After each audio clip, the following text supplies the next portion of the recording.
João capítulo 2, a partir do versículo 23.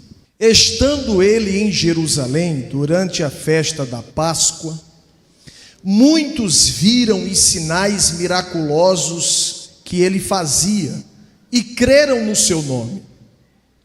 Mas Jesus não confiava neles, pois a todos conhecia.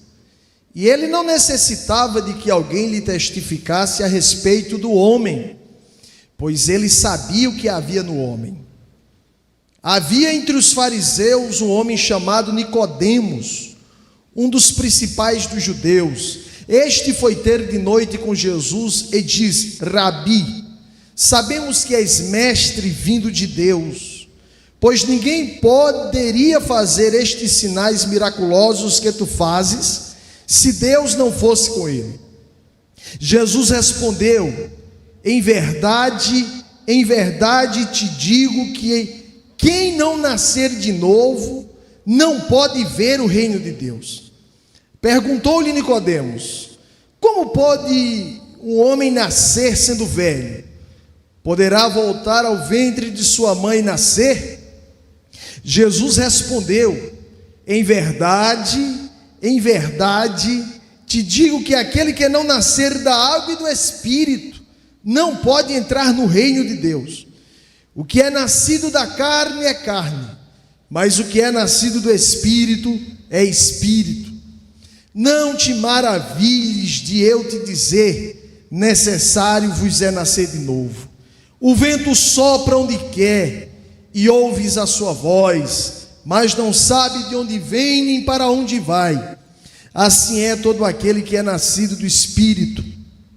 Nicodemos perguntou: como pode ser isso? Jesus respondeu: tu és mestre em Israel e não compreende essas coisas? Em verdade te digo que nós dizemos o que sabemos e testificamos do que vimos, contudo não aceitais o nosso testemunho. Se vos falei de coisas terrestres e não crestes, como crereis se vos falar das celestiais? Ninguém subiu ao céu senão o que desceu, o Filho do Homem. Assim como Moisés levantou a serpente no deserto, da mesma forma importa que o Filho do Homem seja levantado, para que todo aquele que nele crê tenha a vida eterna. 16. Porque Deus amou o mundo de tal maneira que deu seu Filho unigênito, para que todo aquele que nele crê não pereça, mas tenha a vida. Meus amados irmãos, cada um dos evangelistas que escreveram, Mateus, Marcos, Lucas e João, escreveram com objetivos e propósitos. O Evangelho de João, ele não pode ser considerado como um evangelho sinótico, porque a visão de João é diferente. Por exemplo, o Evangelho de João, 90% do que tem no Evangelho escrito por João é exclusivo. Só tem no Evangelho de João. Você não encontra em Mateus, você não encontra em Marcos e também não encontra em Lucas. Já os Evangelhos sinóticos, você vai encontrar o Mateus, o Marcos e o Lucas abordando o mesmo episódio. Já o Evangelho de João tem essa dinâmica, essa característica de 90% ser exclusivo. O conteúdo do Evangelho é cristológico, é a doutrina de Cristo. Ele tem alguns objetivos, ele tem objetivos evangelísticos. O João tem objetivos apologéticos e também objetivos doutrinários. E ele deixa bem claro, ele diz assim: se fôssemos escrever tudo que Jesus fez, aí ele usa uma hipérbole. Não, os livros do mundo inteiro não conseguiriam comportar aquilo que Jesus fez. Mas estes, ele usa um pronome demonstrativo, estes sinais que ele selecionou, estes sinais foram realizados para que creiais que Jesus é o Filho de Deus e crendo tenhais a vida eterna. Pronto, qual é o objetivo dele? O objetivo dele, escrever um evangelho para mostrar que o que Jesus fez, que o que Jesus disse e o que Jesus ensinou mostram que Jesus é quem? Que Jesus é o Filho de Deus. Por isso que João vai usar 7 milagres, que ele não chama de milagres, ele chama de sinais. Por quê? Porque o sinal não tem um fim em si mesmo. Um sinal aponta para além dele. Por exemplo, você vai ali na estrada, aí você vai na BR aí, encontra Hospital Metropolitano a 200 metros. Você para na placa ou você segue mais 200 metros se o seu objetivo for o Hospital Metropolitano? Por quê? Porque a placa não pode ser um fim em si mesmo. A placa está dizendo o seguinte: eu estou lhe avisando, lhe dizendo, lhe comunicando, lhe orientando que o Hospital Metropolitano está a 200. Então ele chama os milagres, e só ele usa isto. Ele chama os milagres de Jesus, que de tantos milagres ele selecionou quantos? 7. E chama esses milagres de quê? Sinais. Mostrando que o que Jesus fez de obra miraculosa e sobrenatural não pode ser um fim em si mesmo. E aqui está o grande erro das igrejas neopentecostais, porque fazem de milagres o centro do culto e o carro-chefe deles. É culto de libertação, tem culto de libertação. Existe culto específico, por exemplo, existe um sábado de libertação. Se você for para o culto precisando de libertação na terça, você não pode ser libertado, porque existe um culto de libertação. Já na Bíblia, todo culto é culto de libertação, porque aonde a palavra é pregada, meu irmão, alguém tem que ser liberto pelo poder da palavra. Mas eles fazem disso um carro de batalha, campanhas e mais campanhas. Venham e recebam o seu milagre em um país que o sistema único de saúde está praticamente falido, aonde você se depende do SUS. Tem pessoas que passam 6 meses para conseguir uma consulta, um exame, em um país onde a desigualdade social é gigante. Se tem um cara ali dizendo assim: eu te ofereço cura instantânea, porque Jesus veio absolutamente, unicamente para curar você. Então as pessoas fazem o quê? Enchem esses lugares. Porque assim, eu vou passar 6 meses esperando o SUS, se tem ali um cara com um chapéuzão de cowboy na cabeça dizendo que eu vou ser curado agora. E as pessoas, por quê? E as pessoas correm. Essas igrejas estão lotadas. Mas se entendessem 1% do evangelho, saberiam que nós não podemos fazer dos sinais um fim em si mesmo, que os sinais de Jesus apontam para Ele. Por exemplo, Jesus fez o quê? Transformou água em quê? Transformou água em vinho. Isso mostra o quê? Isso mostra o poder de Jesus para manipular e para transformar elementos da natureza. É assim que João começa o evangelho.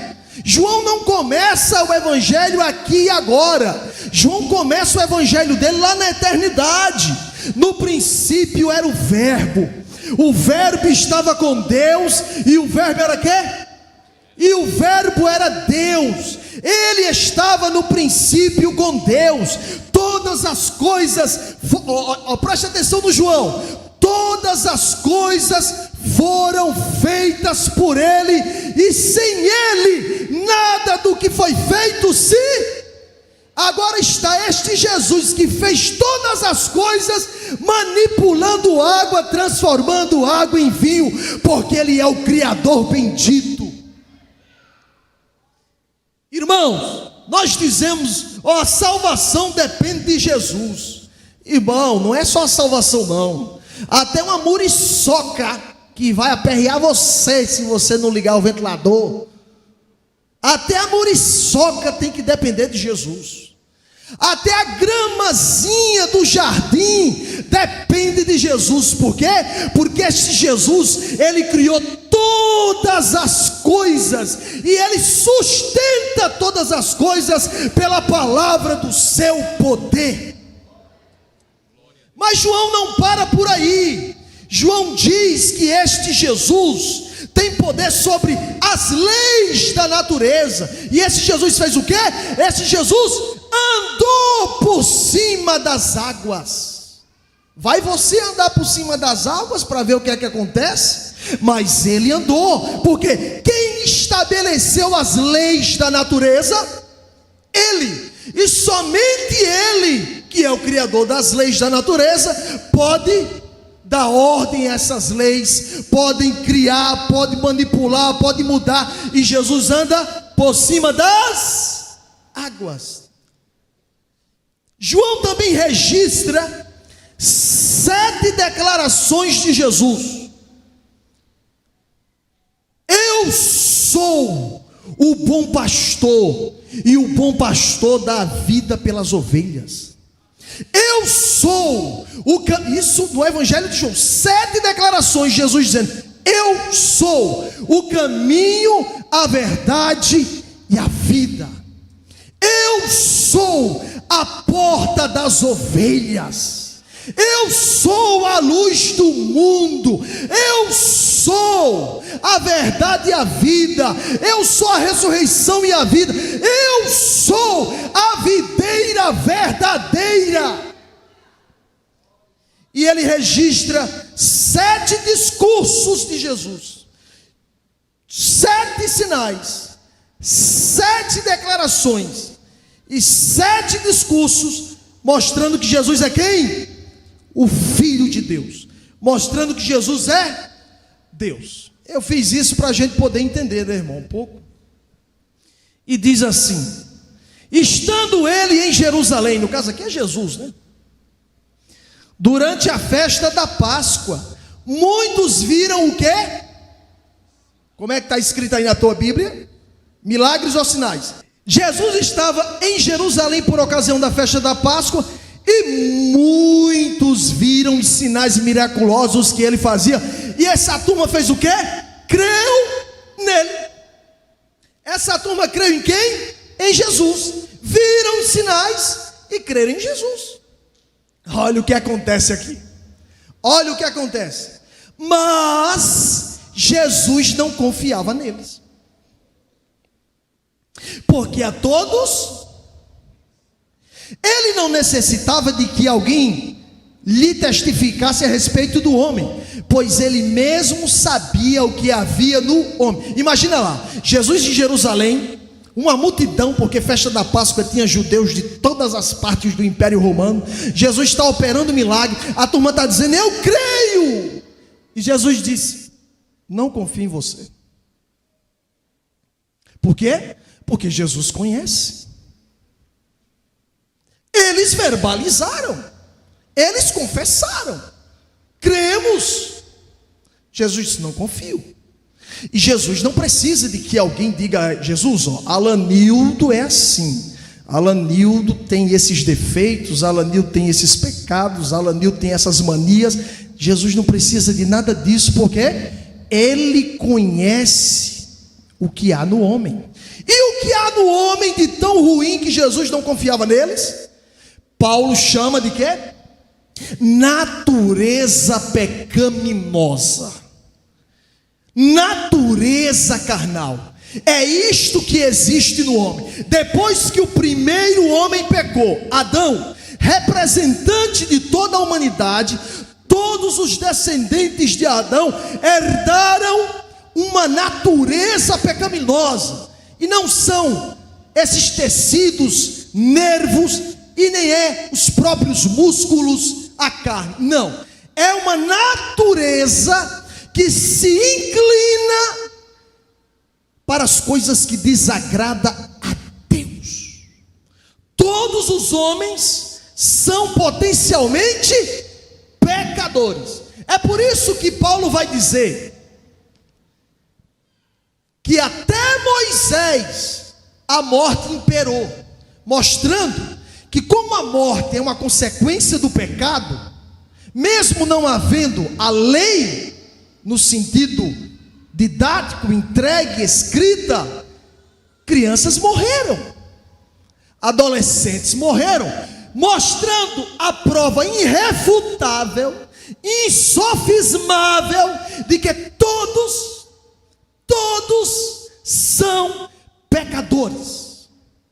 E esta natureza pecaminosa, que se inclina para as coisas contrárias a Deus, é tão terrível, que Paulo diz que o homem não regenerado, Efésios capítulo 2, o homem que não nasceu de novo, o estado espiritual dele é considerado, sabe como que?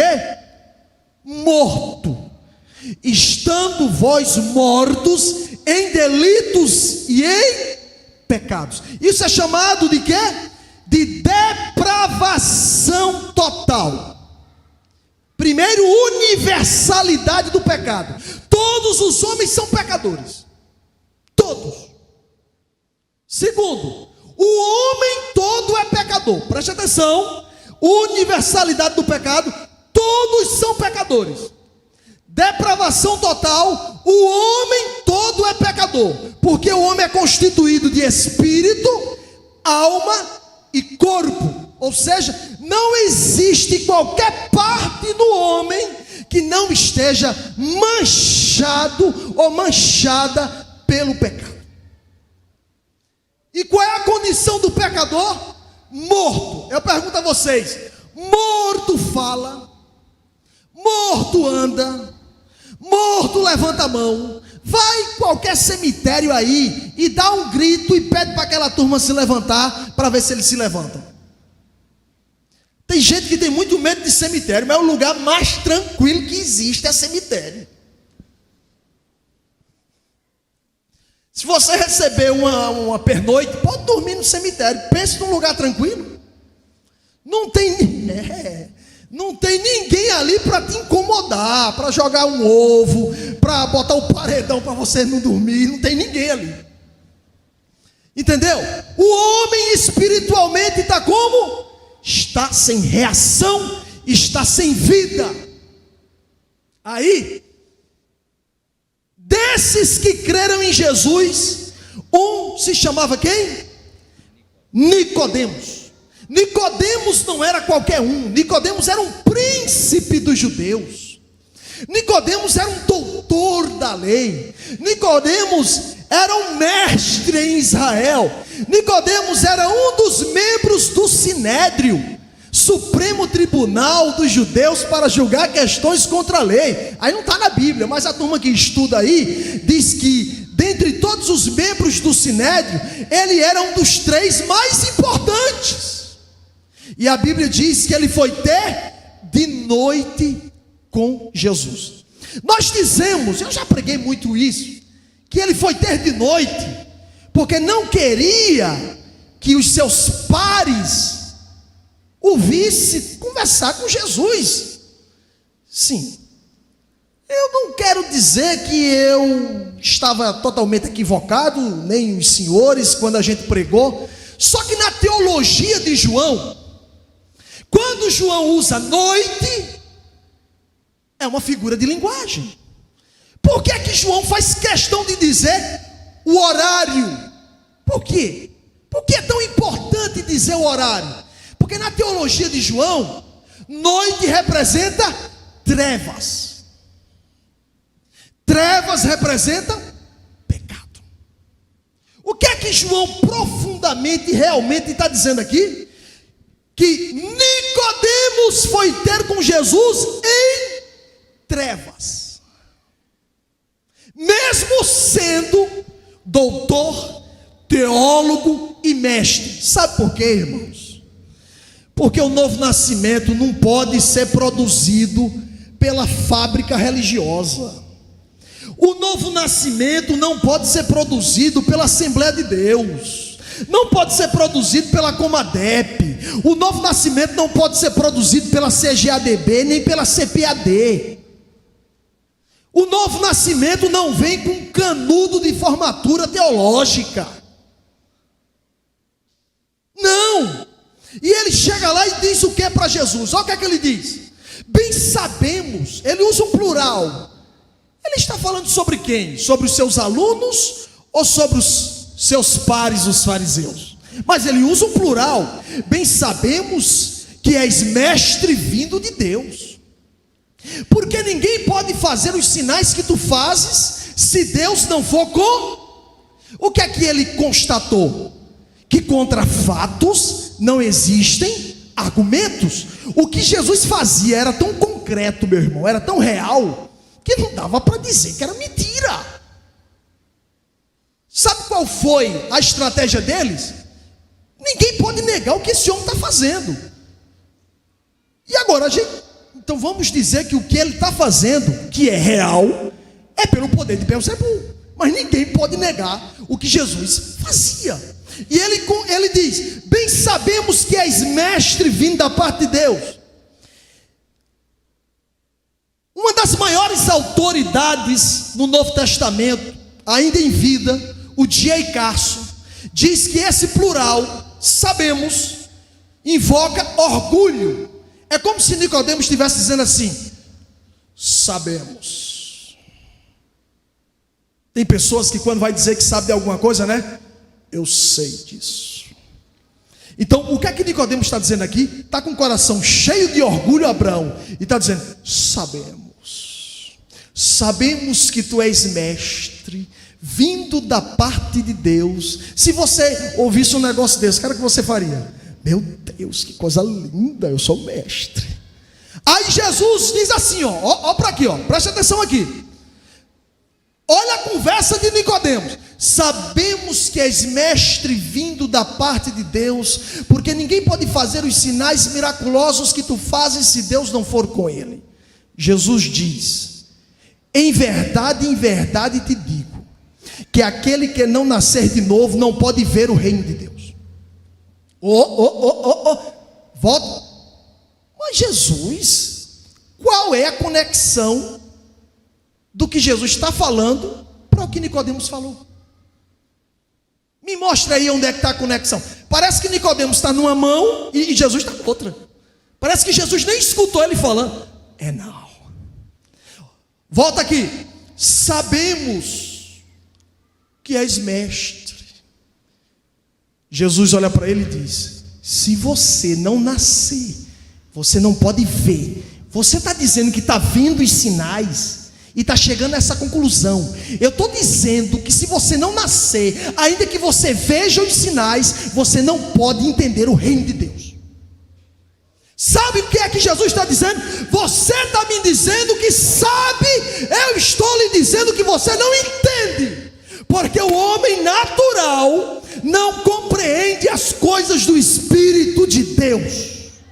Nicodemos estava dizendo, eu estou entendendo. Jesus disse, não, você não está entendendo. Sabe por quê? Porque chegar à conclusão que eu estou fazendo uma obra e é irrefutável, não significa dizer que você está vivo espiritualmente.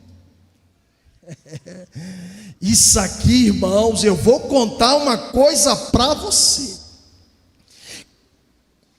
Nenhum de nós que estamos aqui nessa noite tem 50% do currículo de Nicodemos. E Jesus está dizendo na cara dele que ele não entende o reino de Deus, porque ele está morto espiritualmente e ele precisa nascer de novo. Ele precisa ser o quê? Regenerado. E o que é regeneração? Falamos antes, qual é a condição do homem? Qual é a condição do homem? Morto. Só consegue entender o reino de Deus se passar a viver. E como é que Deus faz isso? Regeneração é quando Deus, de maneira soberana e sobrenatural, pelo Espírito Santo, comunica vida espiritual ao pecador que está morto em delito e pecado. Isso é uma obra de quem? É uma obra de Deus, é uma obra do Espírito Santo. Não é uma obra de Deus por nós, é uma obra de Deus em nós. Aí Nicodemos, vamos mostrar que Nicodemos não estava entendendo nada? Vamos mostrar? Vamos mostrar que Nicodemos não estava entendendo nada. Aí Nicodemos diz assim: perguntou-lhe Nicodemos: como pode um homem nascer sendo velho? Poderá entrar no ventre de sua mãe e nascer? Ó, irmão, ele não podia entender as coisas espirituais, mas uma figura de linguagem e uma metáfora ele entendia, porque ele era mestre. Então, ele sabia que Jesus estava usando uma metáfora, mas ele diz assim: você está propondo para mim um novo início? Para alguém com tanta bagagem, para alguém com tanta moral, para alguém com tanta cultura religiosa, você está propondo que eu entre no ventre da minha mãe e inicie uma carreira nova? Era justamente isso que Jesus estava propondo. Era algo inédito, era algo novo. Por isso que o nome é o quê? Novo nascimento. Aí, olha aqui, Jesus disse assim: é o seguinte, eu vou dar uma colher de chá para você. Eu acho que ninguém está. Aquilo é o quê? 20h57, é? Ah, tá bom, 20h57. Eu tenho até meia-noite hoje. Vamos lá. Jesus disse: eu vou dar uma colher de chá para você. Eu vou levar você para o seu campo de atuação. Qual é o campo de atuação de Nicodemos? A lei, Antigo Testamento. Aí Jesus disse: vou levar para dentro do seu campo para ver se você entende, vou facilitar para você. Aí Jesus disse assim: aquele que não nascer da água e do Espírito não pode entrar. Ah, agora facilitou, porque Jesus trocou novo nascimento por nascer da água e nascer do Espírito. Nicodemos continuou sem entender. Mas como pode? Jesus arrastou ele para dentro da área dele, que é o Antigo Testamento. Por exemplo, Ezequiel. Existe uma profecia em Ezequiel sobre a nova aliança que diz, sabe o quê? Eis que tirarei o coração de pedra, eis que tirarei a dureza e vos darei um novo, e espargirei água sobre vós, e colocarei em vós o meu Espírito. Sabe o que é que Jesus está dizendo? Na lei que você estuda, está falando sobre o que eu estou falando. Ele continuou sem entender. Olha aí, Jesus disse: o que é nascido da carne é o quê? E o que é nascido do Espírito é o quê? Jesus disse: pecador só produz pecador, homem só produz outro homem pecador. O que é nascido, que é uma manipulação, uma produção, uma fabricação, uma conclusão humana, vai continuar sendo pecador. Sabe por quê? pecador sem nascer de novo. O que é que Jesus está querendo dizer? Não existe nada aqui na terra, nenhuma instituição, nem nada que consiga produzir o novo nascimento, porque o que é nascido da carne é o quê? Tudo que o homem pecador produzir vai continuar sendo pecado, mas o que é nascido do Espírito é o quê? Espírito. Aí, imagina agora, olha para mim, imagina Jesus nessa conversa com Nicodemos naquela vila. Daqui a pouco passa um vento, levando a poeira, levando as folhas. Aí Jesus olha para ele e diz: olha esse vento aí. Consegue ver o vento? Consegue ver o vento? Sabe de onde ele vem? Sabe para onde ele vai? Assim é todo aquele que é nascido do Espírito. O que é que Jesus está querendo dizer aqui? Preste atenção. Você não vê o vento, mas você vê o quê? Os efeitos do vento. Você vê o vento? Não. Mas quando o vento dá numa árvore, você vê a árvore balançar? Você vê as folhas balançar? Então você está vendo o quê? Os efeitos do vento. O que é que Jesus está querendo dizer? O novo nascimento é algo sobrenatural. Você não vai entender, mas você vai começar a ver os efeitos. Olha aqui, ó. Eu atirava pedra no pastor da Assembleia de Deus, e não é figura de linguagem não. Eu sou do sertão do estado. Eu subia num primeiro andar e tacava pedra no pastor e na família do pastor. Não era só, era de todo mundo que passava, era mais perto do cemitério. Sertão perto do cemitério, quando a turma passava, eu tome pedra com os meus colegas. Aí quando acabava o culto na Assembleia de Deus, lá vinham os crentes, eu tome pedra, mas os crentes corriam. E principalmente perto do cemitério, quando a pedra comia, os crentes faziam, ó, corriam. Me pegaram, a esposa do pastor disse assim: diga o pai dele para matar ele de uma pisa. O pastor disse: não, vamos orar por esse adolescente. Vamos orar por esse adolescente. Por quê? Porque o Espírito sopra onde quer. O que é que Jesus está querendo dizer, Roberto Brito? Que no novo nascimento o Espírito é soberano. Eu que atirava pedra no pastor, depois de 17 anos, eu estou em cima de um púlpito. Lá com os meus colegas iam na minha casa para me levar para a festa. Mas começou a mudar uma coisa no meu coração. Uma vez eu fui para uma vaquejada. Eu estou contando coisa a vocês que eu não costumo contar, mas pela mensagem eu estou contando. Uma vez eu entrei numa vaquejada, eu já estava lendo a Bíblia, eu já estava indo para a igreja, mas frequentando. Quando eu cheguei numa vaquejada, meu Deus do céu, eu disse: se eu não for embora daqui, eu vou infartar. Eu estou sentindo uma agonia, eu estou sentindo uma pressão, eu estou sentindo sudorese. Eu vou para casa e os colegas olhando: o que está acontecendo contigo? Era uma agonia, sabe o que era aquilo? Era o Espírito por dentro. Esse lugar não é mais para você. É assim ou não é? Alguém pensa assim: mas foi o que? Foi uma lavagem cerebral que fizeram? É não. Ninguém consegue explicar, ninguém consegue dizer, fazer uma fórmula matemática, explicar num texto. A gente só sabe que as coisas por dentro da gente começam a modificar. É aquela vontade de ler a Bíblia, é assim ou não é? É aquela vontade de orar, é aquela vontade de buscar Deus. O que é isso? É o Espírito de Deus dando vida espiritual para quem está morto. Irmãos, é por isso que quando eu prego, escute, quando eu cheguei aqui em João Pessoa, eu pregava no sertão, 50 pessoas assistiam, 30 pessoas, sem ser evangélico. Quando eu cheguei aqui, fui para um culto aqui no Alto do Mateus em João Pessoa, não tinha ninguém do lado de fora. Aí eu olhei assim e digo: meu Deus, esse culto é evangelístico.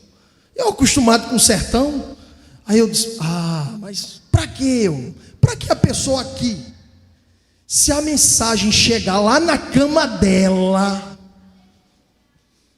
O Espírito de Deus não precisa que essa pessoa esteja na minha frente. Por quê? Porque não é o pecador que tem o poder de responder, é o Espírito que tem o poder de pegar um pecador morto e dar vida espiritual. É o poder do Evangelho, irmãos. E para encerrar, Jesus disse assim para Nicodemos: agora, para ficar mais fácil para você, eu vou lhe dar um exemplo do Antigo Testamento. E aqui eu encerro, para ficar fácil. Nicodemos, se lembra daquele episódio que o povo pecou e Deus enviou serpente? E as serpentes picaram o povo, e o povo ia fazendo o quê? Morrendo, por causa do veneno da serpente. Assim como Moisés levantou a serpente de bronze, e aquele que fosse picado pela cobra, que tivesse o veneno da serpente inoculado em suas veias, mas que olhasse para a serpente, não morreria. Assim importa que o Filho do Homem seja levantado na cruz, e todos têm o veneno da serpente correndo em suas veias. Todos os homens são pecadores, mas aquele que olhar para aquele que foi levantado na cruz.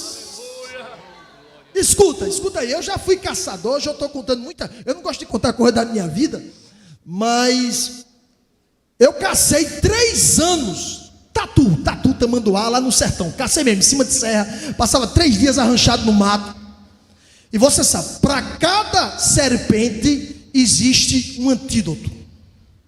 Existe. Por isso que o médico diz: qual foi a cobra que ele picou? Coral, cascavel, enfim, para aplicar o antídoto certo. Todos nós fomos picados pela serpente, mas é diferente com a medicina, que para cada cobra tem um antídoto. Para o pecado só existe um antídoto. E qual é? Ave Maria não tem, Pedro não tem, João não tem, Gunaving e Daniel Berg não tem. O único antídoto é o sangue de Jesus, que foi derramado na cruz do Calvário. Hoje, você que está ouvindo aqui, esse culto está sendo transmitido, você que está aí sentado na sua casa, se é possível, eu estou aqui com Wi-Fi, será que esse antídoto consegue chegar lá na casa, na poltrona, onde esse cidadão está escutando agora? Será que esse antídoto consegue? Porque esse antídoto é poderoso, esse antídoto é o sangue de Jesus. E eu quero dizer uma coisa para você: você que está assistindo, que já pensou em tirar sua própria vida, já pensou em acabar com tudo, ninguém tem solução para você. Eu te apresento Jesus, aquele que foi levantado para que todo aquele que nele crê não pereça, mas tenha vida eterna. Receba o antídoto de Deus para retardar os efeitos do pecado na sua vida. É necessário nascer de novo. Eu já vou para a missa, não adianta. Eu já vou para o culto, não adianta. Você tem que nascer de novo, e você não consegue sozinho. Você precisa receber vida, e só o Espírito de Deus tem. Que Deus te abençoe em nome de Jesus.